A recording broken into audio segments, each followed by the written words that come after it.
Hey everybody, Pat here. Grateful, recovering alcoholic and addict. I'm just gonna wing it like usual today. I know I was gonna take the weekend off and make a video, but you know what? I came in from work a little while ago and it's starting to rain really nasty. We're gonna get some snow tomorrow, and I'm just thinking about the times I was out there, and it was terrible. I mean, this disease of addiction took a lot from me, and at one point I spent the better part of 4 years, living on the streets.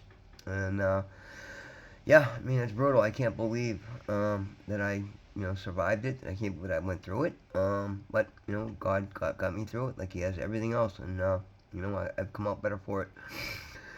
And I'm committed to keep doing these things because I want that for you, and you can have it. You can attain this. All right now. I hope this video reaches somebody as soon as possible because again, it's a tough weekend to be out there right now, and so many are. I mean, lately I've been trying to get back in any and every way I can. Help out, talk to anybody I see out there. You know, mm,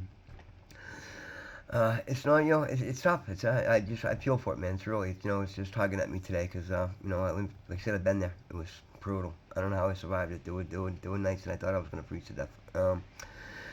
And it kills me. There's people out there feeling experiencing that. But again, as I say, everyone, there's a way out, and it starts with getting real, man. And you gotta, I hope you find your bottom, and it's not as deep as it can be. You know what I mean? Because you decide when your bottom is, right? And you know, the only thing you got to do is stop to reach your bottom is to stop digging and surrender. And we talk about all the time surrender. Surrender's huge. Surrender takes immense strength. Okay. And there's so much help out there. Once you start to get the clarity that I've been starting to get, it is mind-boggling. When you start wondering, why did I wait so long? What kept me out there so long? Because it's so much better, guys. My life today is so much better. Like I said, I'm not talking material stuff. I'm not worried about material stuff. I mean, that's huge in and of itself. I could care less about material stuff. The peace of soul that I have, the hope that I have, the joy that I have, the relationships that I've gotten back.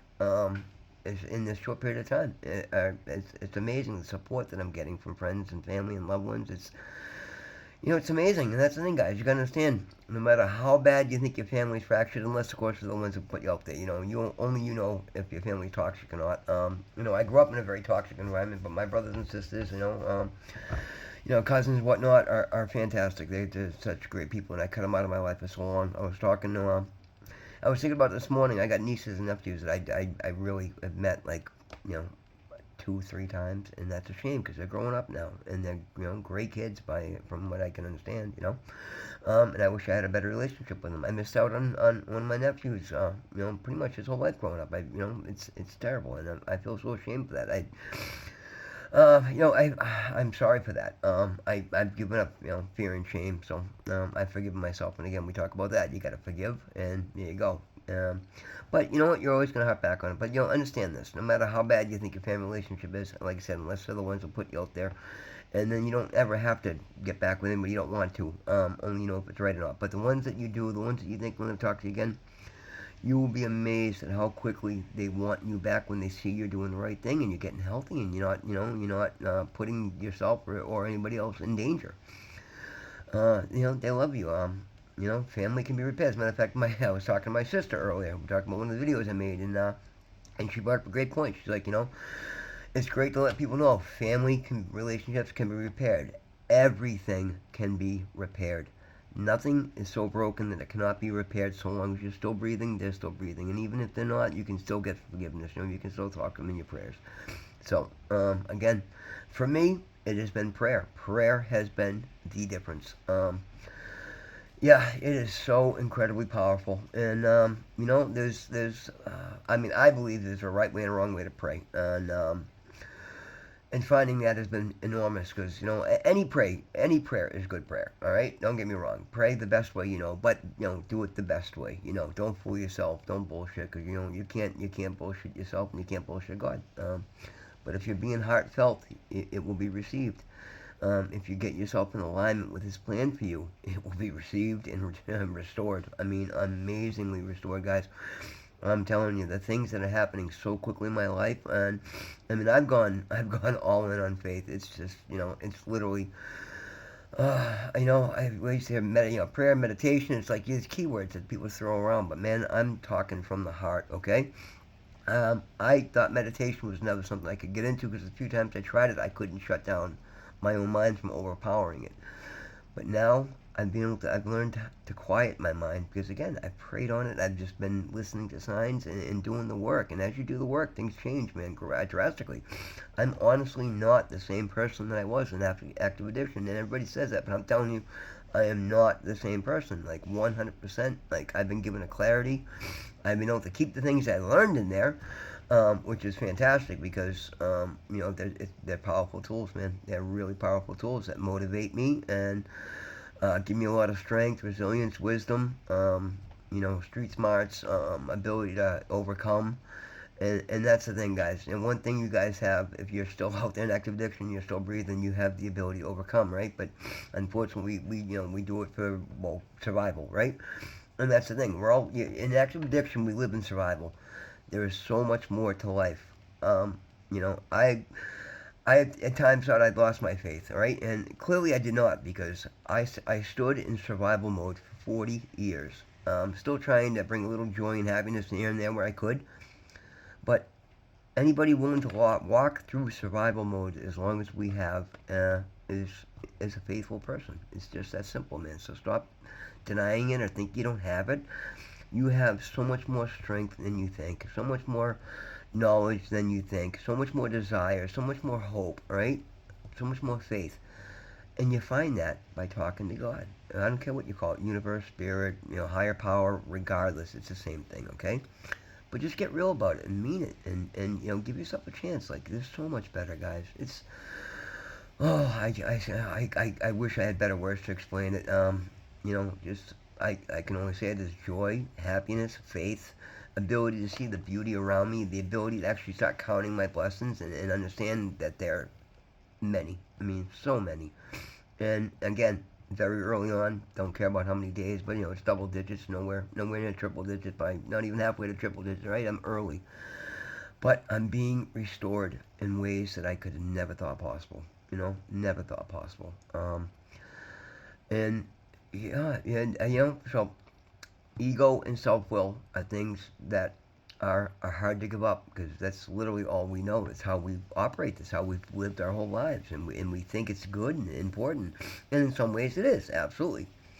But when you surrender your ego and your self-will over to your higher power, wow, because you gotta understand, your higher power wants so much more for you than you could dream for yourself. Okay, and I mean that wholeheartedly, and it's being shown to me on a daily basis, and I'm being brought to places I would have never gave myself credit for even dreaming of going, and I understand now that there's literally nothing within reason that I can't do. I'm not going to run for president tomorrow. I'm pretty sure my felonies would exclude me from that. But again, who knows? That might change too, right?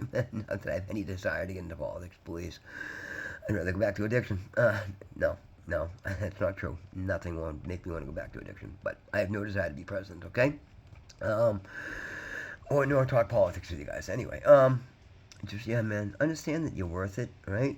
Every one of you are one of God's kids. We're all His children. We have but one Father, right? We're all brothers and sisters here, and maybe I'm empathic or whatever, but I still feel the pain. I feel the pain. I see people suffering out there. I drive through Boston. Matter of fact, I go to my medical appointments at BMC, which is everybody knows Mass Ave and Melnia Cast. It's cleared out, but it's still the same hell. And and when I see somebody that I think may be willing to listen, I stop and talk, and see if I can offer any kind of help that I can. And every so often, it seems like you get through to somebody, and that's literally the best feeling. If you can help somebody else out there, first of all, help yourself first. If you can help somebody else along the way, by all means. But if you can't, don't hurt anybody else. If you start nowhere else, okay, that's actually literally, even before prayer, that's where my journey started. Somewhere along the line, I realized just how much, hate, hurt, and damage we do with our words, right? So I made a decision to try to do no harm. That was my mantra, do no harm. So I try to stay positive and uplifting in any any situation, not to the point where you let somebody walk over you or anything or take from you on something you don't have to give. But at the same time, you can shut people down and not have to do the harm. And if you do, take that little step, right? That little step starts the process, right? From there, it went to prayer. From prayer, it went to more prayer, and then to detox, and then rehab, and then finding my conscious contact with my higher power. And let me tell you, from there, it was asking for my path, alignment, and as I've gotten into alignment, wow! I mean, talk about just amazing. Like this early in sobriety, I expected I'd still have desire to use, glorifying my drug use, things of that nature. But literally, God has removed the desire from me, and that's great because I don't struggle with it, man. And that's huge to me because if I'm gonna get sober and become miserable, then eventually I'm gonna go back to using because I don't want to be miserable. Nobody wants to be miserable, but you don't have to be. And a big part of that, I've heard dry drunk and abstinent drug addict. There's so much better, man. And I don't care if you don't want to call it recovery, whatever you want to call it. But I call it being in alignment. And when you get in alignment with your purpose, you find your soul's true calling, the joy, the happiness, the abundance, the prosperity that it brings in, the opportunities that come in, the doors that start opening. It's beyond your wildest dreams. And again, like I say, this is why I'm doing these videos so early, because I know what's coming for me. Because I feel it within me. It started from within, literally. The clarity, the ambition, the wisdom, the intelligence that's coming back to me. The ability to see, the next step in front of me, and I didn't have that, man. I was so lost. That was my biggest fear going into detox. I thought that I'd done so much internal damage to myself that I honestly didn't know what mattered to me anymore, what I liked anymore, and I didn't think I was ever going to. Well, let me tell you, wow, has that changed, right? And it can for you as well, all right? So I gotta start saying this at the beginning of the videos, guys. Please like, subscribe, share, get these videos to somebody in active addiction, any way, shape, or form, or somebody in your family, friend group, an old friend, anybody you can. Please, let's get these messages out to them.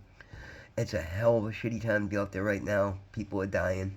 People are dying inside where it's warm. Never mind where it's out there where it's pouring rain, freezing cold, snowing tomorrow. Right? We can do this. We can change this world. We're gonna change this world. This is a new era coming in, man. There's a shift in consciousness coming. Okay, we've all got to get on board, work together, and we can make we can make a difference. We could literally end addiction. For at least the next generation, right? Isn't that something? I mean, this is crazy. So, please, guys, like, subscribe, share, help me get the message out. Anybody out there suffering, get help, reach out.